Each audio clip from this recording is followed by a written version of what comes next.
Friends, நம்ம சேனலை இப்போ தான் ஃபஸ்ட் டைம் பார்க்குறீங்கன்னா மறக்காமல் நம்ம சேனலை சப்ஸ்கிரைப் பண்ணுங்கள். கூடவே பக்கத்தில் இருக்க பெல் ஐக்கானையும் கிளிக் பண்ணுங்கள். வாங்க ஃப்ரெண்ட்ஸ், வீடியோக்குள்ளே போகலாம். ஹாய் ஃப்ரெண்ட்ஸ், நம்ம இந்த வீடியோவில் 7 கறிகாய் கூட்டு எப்படி வைக்கிறதுன்னு பார்த்துடலாம். அதுக்கு வந்து ஃபஸ்ட்டு ஒரு அரை கப்பு துவரம் பருப்பு எடுத்துருக்கிறேன். இதை இப்போ 2 தண்ணி நல்லா வாஷ் பண்ணி எடுத்துகிட்டு வந்துடலாம். இப்போ துவரம் பருப்பு வந்து 2 தண்ணி நல்லா வாஷ் பண்ணி எடுத்துகிட்டு வந்துட்டோம். இப்போ அதை சேர்த்துடலாம் குக்கரில்.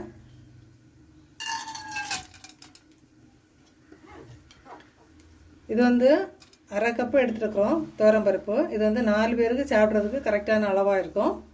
நீங்கள் இதை விட கூடுதலோ குறைவோ வேணும்னா கூட்டியோ குறைச்சோ சேர்த்துக்கோங்க. இப்போ 1 கப்பு தண்ணி சேர்த்துடலாம்.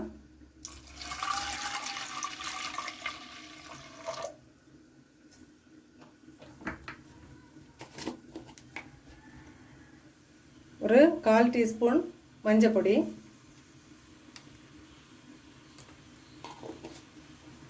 காயம் வந்து கட்டி காயம் இருக்குன்னா அது சேர்த்துக்கோங்க, அப்படி இல்லைன்னா பொடி காயம் சேர்த்துக்கோங்க.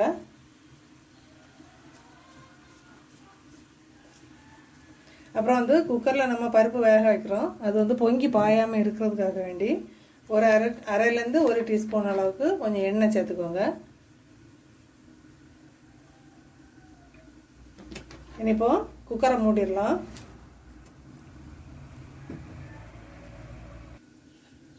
இப்போ குக்கரை மூடி 3லேருந்து 4 விசில் நல்லா வேக விட்டுறலாம். இப்போ பருப்பு வெந்து கேஸ் ரிலீஸ் ஆகிற அந்த டைமுக்குள்ளாடி நம்ம காய் வந்து இப்போ வேக வைக்க போகிறோம். இப்போ நம்ம காய் வேக வைக்கிறதுக்கு அடுப்பில் ஒரு கடாய் வச்சுருக்கோம். இதில் வந்து உங்களுக்கு தேவைக்கேற்ப காய் நீங்கள் சேர்த்துக்கோங்க. 7 காய் அல்லது 9 காய் எது வேணால் சேர்த்துக்கலாம். நீங்கள் நான் இப்போ பூசணிக்காய், கோழியவரை,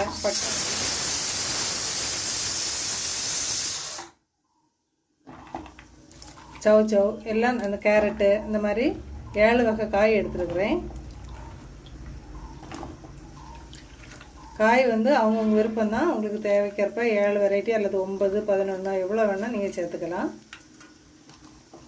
இப்போ வந்து காய் முங்குற அளவுக்கு தண்ணி ஊற்றி வச்சிடலாம். 1லேருந்து 1.5 கப்பு தண்ணி அதில் சேர்த்துக்கோங்க. இப்போ காய்க்கு கூடவே நம்ம ஒரு 1/4 டீஸ்பூன் மஞ்சள் பொடி சேர்த்து கொடுத்துடலாம்.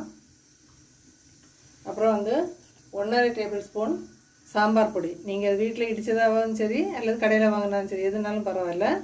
இது 1.5 டீஸ்பூன் சாம்பார் பொடி. இப்போ கொஞ்சமாக உப்பு அதில் சேர்த்து கொடுத்துடலாம். நான் ஒரு அரை ஸ்பூன் சேர்த்துருக்குறேன்.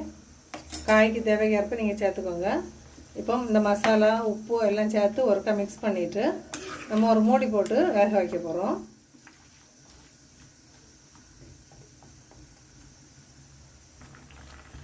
நம்ம இதுக்கு ஒரு மூடி பாத்திரம் வச்சுட்டு நம்ம மீடியம் ஃப்ளேமில் வச்சுட்டு காய் ஃபுல்லாக வேக வச்சிடலாம். இப்போ காய் வேகிற டைமுக்குள்ளாடி வந்து நம்ம மசாலா ரெடி பண்ண போகிறோம். இப்போ நம்ம மசாலா எல்லாம் ரெடி பண்ண போகிறோம். அதை வறுத்தெடுக்க போகிறோம். அதுக்கு வந்து கொஞ்சமாக ஃபஸ்ட்டு எண்ணெய் சேர்த்துக்கோங்க. இப்போ காயம் வந்து கட்டி காயம் வச்சுருந்தீங்க அப்படின்னு சொன்னால் ஃபஸ்ட்டு வந்து இந்த எண்ணெயில் ஃபஸ்ட்டே சேர்த்துருங்க. அது நல்லா கொஞ்சம் பொரியட்டும்.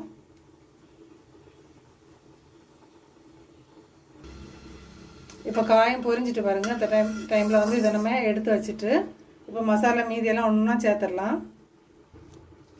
இப்போ மல்லி வந்து 1 டேபிள் ஸ்பூன் இப்போ சேர்க்க போகிறோம். இப்போ அதுக்கு கூடவே வரமிளகா வந்து அவங்கவுங்க காரத்துக்கு ஏற்ப சேர்த்துக்கலாம். இப்போ 5லேருந்து 6 வரை சேர்த்துக்கலாம். நான் வந்து கொஞ்சம் பெரிய மிளகா இருந்ததுனால 5 மிளகா தான் எடுத்துருக்குறேன்.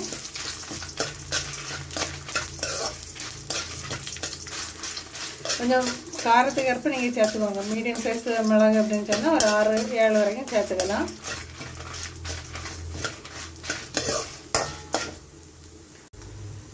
ஒரு 1/4 டீஸ்பூனுக்கும் கம்மியாகவே வெந்தயம் எடுத்துருக்குறேன். வெந்தயம் வந்து நிறைய சேர்த்துறாதுங்க. அது வந்து ஒரு கசப்பு தன்மை வரும். பிகினர்ஸ்க்காக சொல்கிறேன். வெந்தயம் சேர்க்கும்போது ரொம்ப பார்த்து கவனமாக சேர்த்துக்கோங்க.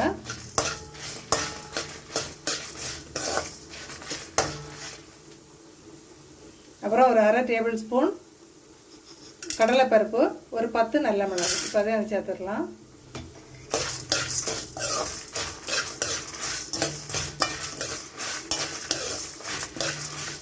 மிளகு வந்து ரொம்ப சேர்க்க வேண்டாம். நம்ம ஏற்கனவே தனி மிளகு வத்தல் சேர்த்துருக்குறோம், அப்புறம் சாம்பார் பொடி சேர்த்துருக்குறோம்.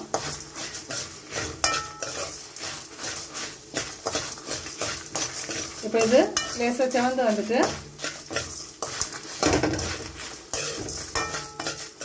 இந்த டைமில் மசாலாவெல்லாம் தனியாக எடுத்து வச்சுட்டு நம்ம 1/3 கப்பு அளவில் கொஞ்சம் தேங்காய் வறுத்து எடுக்க போகிறோம். இப்போ மசாலாவை எடுத்து வச்சுட்டு பார்க்கலாம்.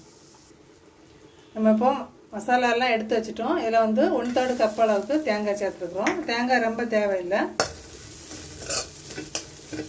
இதை ஒரு நிமிஷம் நல்லா ரோஸ்ட் பண்ணிவிட்டு பார்க்கலாம்.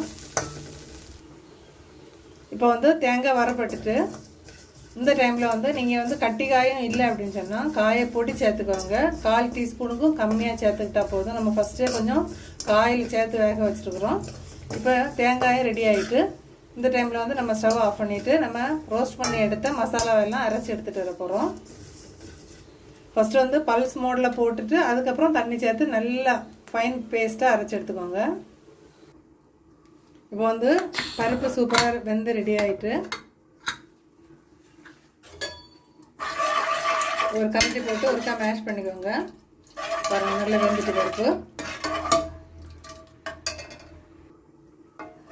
பருப்பு வந்து ரொம்ப சாஃப்டாக மாவு போல் ஆக்க வேண்டாம். இதை போல் அங்கே பாருங்கள் நல்லா குழஞ்சி வந்துருக்குது.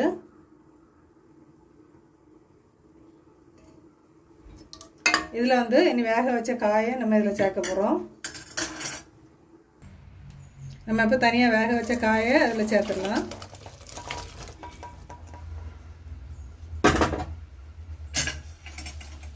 காயுமே வந்து நம்ம மசாலாலாம் ரெடி பண்ணுறதுக்கு முன்னாடி சூப்பராக ரெடி ஆகிட்டு இப்போ இது கூட வந்து நம்ம அரைச்ச மசாலா சேர்க்க போகிறோம். நல்லா ஃபைன் பேஸ்ட்டாக அரைச்சிக்கோங்க. இப்போ அது கூட நான் மிக்ஸி ஜார் வந்து வாஷ் பண்ணி 1 கப்பு தண்ணி சேர்த்துருக்குறேன். நீங்கள் வந்து குழம்போட திக்னஸ் பார்த்துட்டு கொஞ்சம் தண்ணியாக வேணும் அப்படின்னா 1/2 கப் வரைக்கும் சேர்த்துக்கலாம். நான் இப்போ 1 கப் தான் சேர்த்துக்கிறேன். இப்போ புளி வந்து ஒரு சின்ன நெல்லிக்காய் சைஸ் தான் நான் எடுத்து ஊற வச்சுருக்கிறேன். ஏன் அப்படின்னா நான் காயில் வந்து கொஞ்சம் மாங்காய் சேர்த்துருக்குறேன். இப்போ மாங்காய் சேர்க்கலை அப்படின்னு சொன்னால் ஒரு லெமன் சைஸ் வரைக்கும் நீங்கள் புளி எடுத்துக்கலாம். இப்போ புளியை கரைச்சி அதில் சேர்க்க போகிறோம். இப்போ புளி கரைச்சலையும் அதில் சேர்க்க போகிறோம். இப்போ நம்ம குழம்புக்கு தேவையான உப்பு சேர்த்துடலாம். உப்பு சேர்த்துட்டு ஒருக்கா மிக்ஸ் பண்ணி ஒரு மீடியம் ஃப்ளேமில் வச்சு ஒரு 5 நிமிஷம் நல்லா கொதி வரட்டும். ஏன் அப்படின்னு சொன்னால் அந்த புளியோட பச்சை வாசனை மட்டும் போகணும். நம்ம மசாலாலாம் நம்ம வறுத்து தான் அரைச்சிருக்கிறோம். பச்சை வாசனை எல்லாம் போய் குழம்பு கொஞ்சம் ரெடி ஆகட்டும். ஒரு 5 நிமிஷம் வெயிட் பண்ணலாம். இப்போ குழம்பு வந்து 5 நிமிஷம் நல்லா மூடி வச்சு கொதிக்க வச்சுட்டோம்.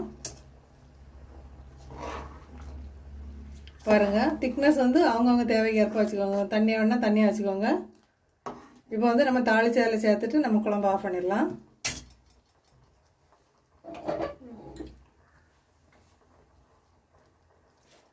இப்போ நம்ம தாளிக்கு எண்ணெய் சேர்த்துடலாம்.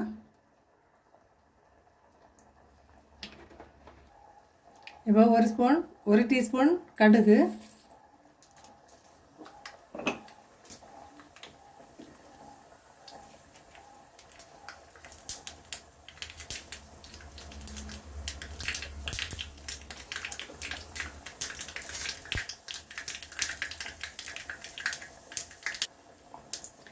இப்போ ஃப்ரெஷ்ஷான கருவேப்பிலையும் வரமிளகாயும் சேர்த்துடலாம். சேர்த்துட்டு நம்ம ஸ்டவ் ஆஃப் பண்ண போகிறோம்.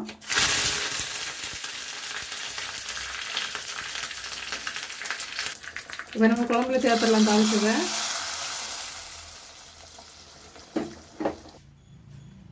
இப்போ 7 காய் கூட்டுக்கறி வந்து சூப்பராக ரெடி பண்ணிட்டோம். இதே அளவில் செய்தோம் அப்படின்னு சொன்னால் ஒரு 4லேருந்து 5 பேர் தாராளமாக யூஸ் பண்ணலாம்.